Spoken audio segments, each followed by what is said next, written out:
as we continue the NBA action.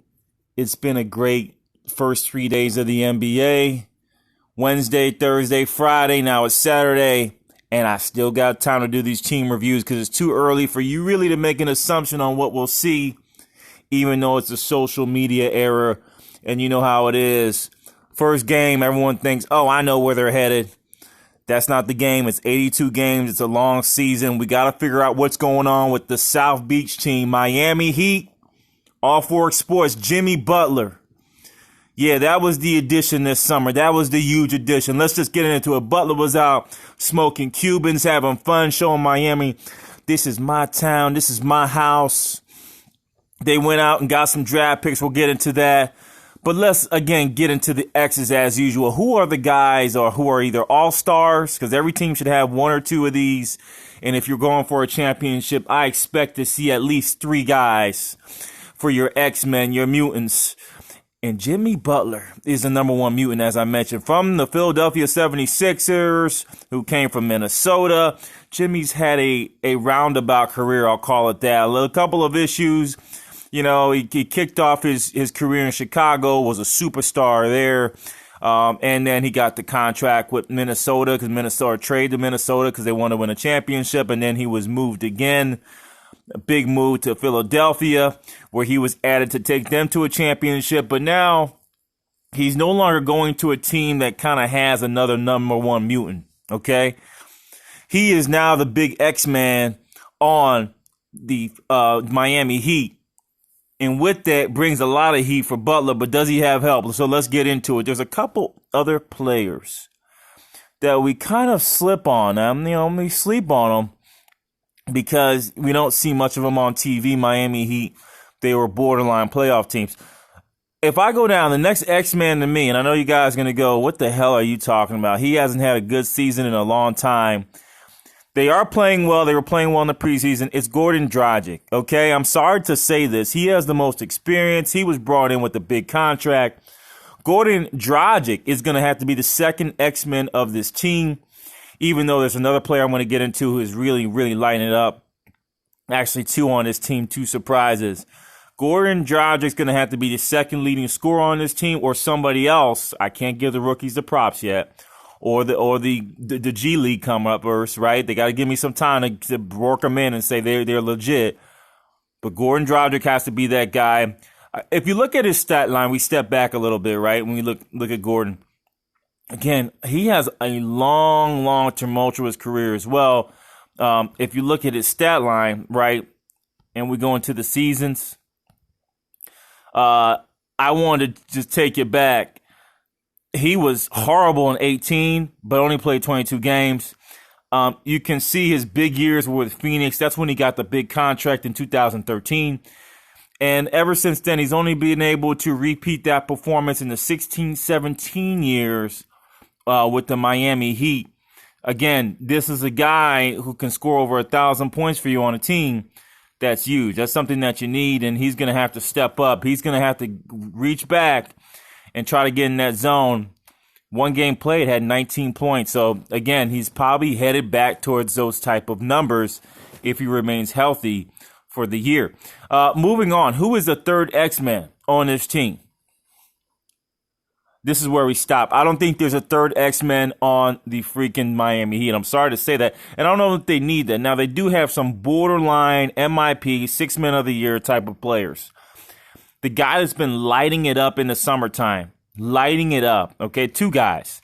I'm going to start off with You're My Hero from Kentucky. Tyler Hero in preseason was killing it. I was surprised. I'm not going to lie. I wanted Kevin Porter Jr. on his team. I thought he was a great fit. But Pat Riley obviously is an NBA coach, and his scouting team is obviously professionally paid scouts. And they saw something in Hero in the summertime in the workouts, and that's when it happened. I started hearing about Heroes moving up the charts.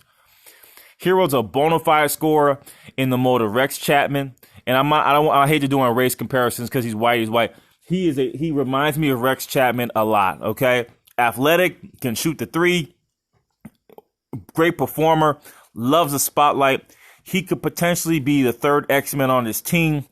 I like him as a six man. He is a six man coming in, or a bench player. I think he's going to have a tremendous year. And even coming off the bench, he'll be in contention for Rookie of the Year with the Miami Heat. So that's exciting to see. Next up, where the hell did this guy come from? Kendrick Nunn. My Lord. Dwayne Wade goes and he says, let me pull in the other guy from Chicago I used to play with in the summer. That's what it feels like. But, man, Nunn is tearing it up. I mean, Jesus, Lord. I don't know where he's come from, but to have two six-man type scores like this on your team, can't beat that, averaging 24 points per game already within the first game. Again, he came out of nowhere for me. He was doing his thing in the G League. Now I got to look at the G League and see who else teams can pick up, because the Lakers need a lot of help. Everyone knows that.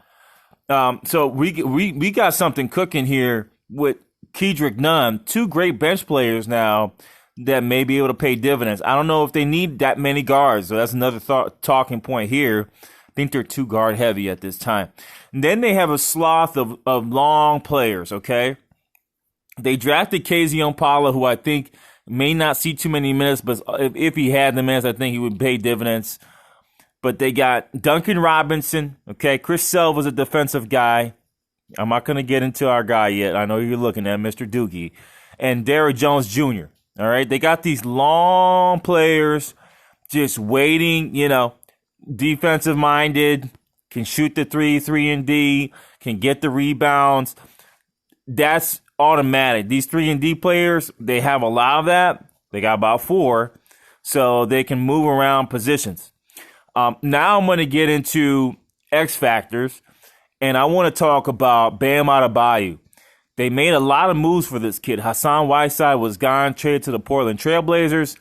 In return, they got Myers Leonard, a guy who may be a better system fit for this team, and he can shoot the 3.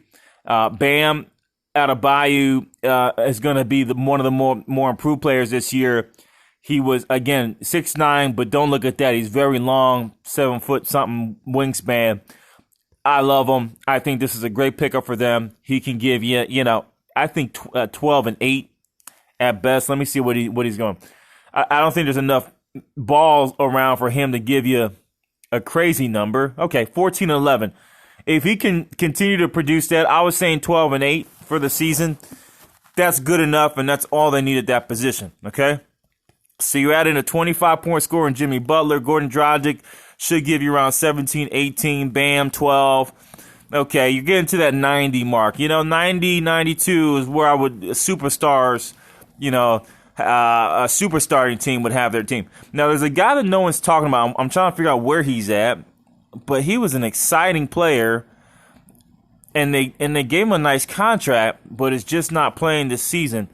When James Johnson gets back, that also brings a retrospect, another option that can play multiple positions, but he's probably the best at it. At 32 years old and with the big contract, the expectation is for him to come in as a starter, have Gordon, Jimmy, James Johnson, Bam Adebayo, and I'm trying to figure out who they had at power forward. But however you want to, actually, it's Justin Winslow. So it's going to be a small ball lineup. James is going to have to play the power forward, Jimmy at the small forward, Goran Dragic, even though that's not how it's lined up right now. And then we get into the other guy that's really important, right? So we got critical Bam Adebayo gives him 12 and 8. You got James Johnson, who I expect to come back and be the leader of the 3-and-D team, because that's where they're strong at. They got a lot of 3-and-D guys, right? Derrick Jones Jr., KZ, Duncan, and Chris Silva. Now you got Justin Winslow, right? He's going to have to be a strong point guard. He's actually starting, right? So Gordon is not starting. It's Winslow that's starting. And he's doing well, okay? I expected him to be out of college. I thought he was a James Harden clone, as everyone said. I know they're both left-handed. That's who he remind me of, okay? He remind me of James Harden. Has put up 27 points per game, so not slipping there. Shooting 50% from 3 in the first game. So, again, great job from him, season perspective. If he's able to keep this up, potential double-double machine. Almost had a triple-double in the first game. I like what I'm seeing from Justin Winslow. So, obviously, my comment on Goran Dragic is mute, because it's Winslow that's starting. Then you move Butler out of Bayou, James Johnson. Who's going to be that fifth guy? I would start Dragic. With Winslow, Butler out of Bayou, and James Johnson, and see where it takes you. Okay. Now, as we continue on, there's one more player. That's why I think they're probably the most loaded team and scariest team in the West. They got their long players, right? You need your 3-and-D. You got some size. You got Bam. You got your big boy Myers Leonard. You got old vet Udonis Haslem. Okay. Now, and oh my God, how could I? And you got Kelly Olynyk. All right. Kelly Olynyk can stretch the floor. He's critical as well. My apologies. Kelly Olynyk's on this team, and he's going to demand 7 to 8 points a game, 6 rebounds. But he's such a smart and gifted player. I mean, seriously, he's a starter in this league. Just not enough minutes, right? There's not enough minutes or playing time on the floor for him to get in there.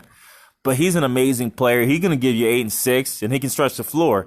He's important. But Dion Waiters, when he comes back, if he can teach these young kids, Hero and Nunn, how to be a sixth man, right? I don't know if he's going to demand a start. That's the other thing.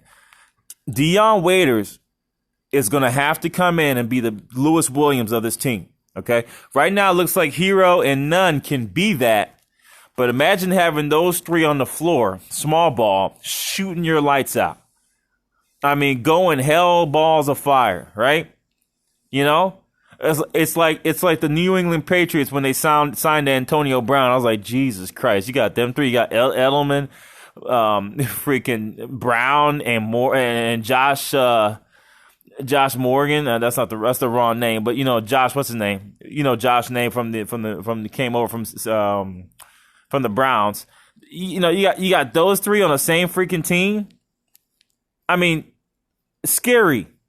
It would have been scary to have that. And now an NBA team kind of has that waters where they could have Dion, Nunn, and Hero, who's 6'5" and long, could potentially do some small forward.